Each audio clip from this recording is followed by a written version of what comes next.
అమెరికాలో తెలుగు ఎన్ఆర్ఐ యువతి దారుణ హత్యకు గురైంది. ఈ ఘటనతో అమెరికాలో మరోసారి తెలుగు కుటుంబాన్ని విషాదం ముంచెత్తింది. భారత సంతతికి చెందిన 27 ఏళ్ల యువతి నిఖితా గోడిశాల దారుణ హత్యకు గురైంది. కొలంబియాలో నివసిస్తున్న నిఖిత గత వారం రోజులుగా కనిపించకుండా పోవడంతో కుటుంబ సభ్యులు, స్నేహితులు ఆందోళనకు గురయ్యారు. ఆమె ఆచూకీ కోసం సోషల్ మీడియాలో విస్తృతంగా ప్రచారం కూడా చేశారు. నిఖితా గోడిశాల తెలంగాణలోని సికింద్రాబాద్కు చెందిన యువతి.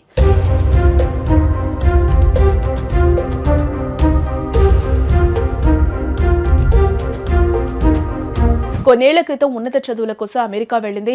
ప్రస్తుతం చదువు పూర్తి చేసి హోవర్డ్ కౌంటీలో డేటా అండ్ స్ట్రాటజీ అనలిస్ట్ గా కూడా ఉద్యోగం చేస్తూ ఉన్నారు. అమెరికాలో న్యూ ఇయర్ వేడుకల తర్వాత కనిపించకుండా పోయిన భారత సంతతికి చెందిన యువతి చివరికి శవమై బయటపడింది. ఈ ఘటన ఇప్పుడు అమెరికాతో పాటు భారత్ లోనూ కూడా సంచలనం సృష్టిస్తోంది.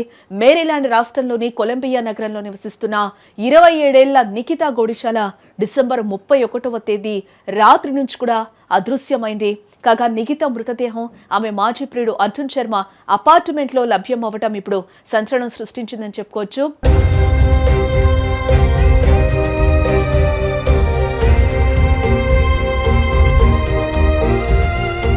ఎలికౌట్ సిటీలోని అపార్ట్మెంట్లోనే డిసెంబర్ 31వ తేదీ రాత్రి చివరిసారిగా నిఖిత కనిపించినట్లు పోలీసులు నిర్ధారించారు. ఇక్కడే మరో షాకింగ్ విషయం కూడా బయటపడింది. నిఖిత కనిపించడం లేదంటూ పోలీసులకు ఫిర్యాదు చేసిన వ్యక్తి కూడా మాజీ ప్రియుడు అర్జున్ శర్మనే.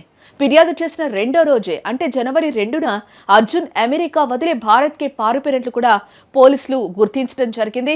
అర్జున్ పరారైన విషయం తెలుసుకున్న పోలీసులు సెర్చ్ వారెంట్తో అతడి అపార్ట్మెంట్ను తనిఖీ చేయగా కత్తిపోట్లతో నిఖిత మృతదేహం లభ్యమైంది. డిసెంబర్ 31 రాత్రే హత్య జరిగినట్లు పోలీసులు నిర్ధారించారు. అయితే హత్యకు గల కారణాలు ఇంకా తెలియాల్సి ఉంది. నిఖిత హత్యకు ముందే ప్లాన్ చేసినట్లు పోలీసులు కూడా అనుమానిస్తూ ఉన్నారు. ఈ ఘటన వెలుగులోకి రావడంతో నిఖిత స్నేహితులు సోషల్ మీడియాలో ఆమె ఫోటోలు షేర్ చేస్తూ ఆచూకీ కోసం చేసిన ప్రయత్నాలు కూడా విషాదంగా ముగిశాయని చెప్పుకోవచ్చు. సికింద్రాబాద్ మూలాలున్న నిఖిత కుటుంబానికి వార్త తీరని విషాదాన్ని మిగిల్చింది.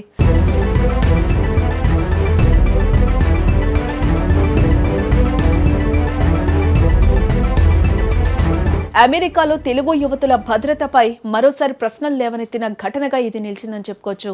పోలీసులు అర్జున్ శర్మపై first degree, second degree murder కేసులు నమోదు చేశారు. అతన్ని పట్టుకునేందుకు అమెరికా పోలీసులు ఫెడరల్ అధికారుల సహాయాన్ని కోరారు. అరెస్ట్ వారెంట్ జారీ చేశారు. భారత్కు పారిపోయిన అతన్ని పట్టుకునేందుకు అమెరికా ఫెడరల్ అధికారులు రంగంలోకి దిగారు.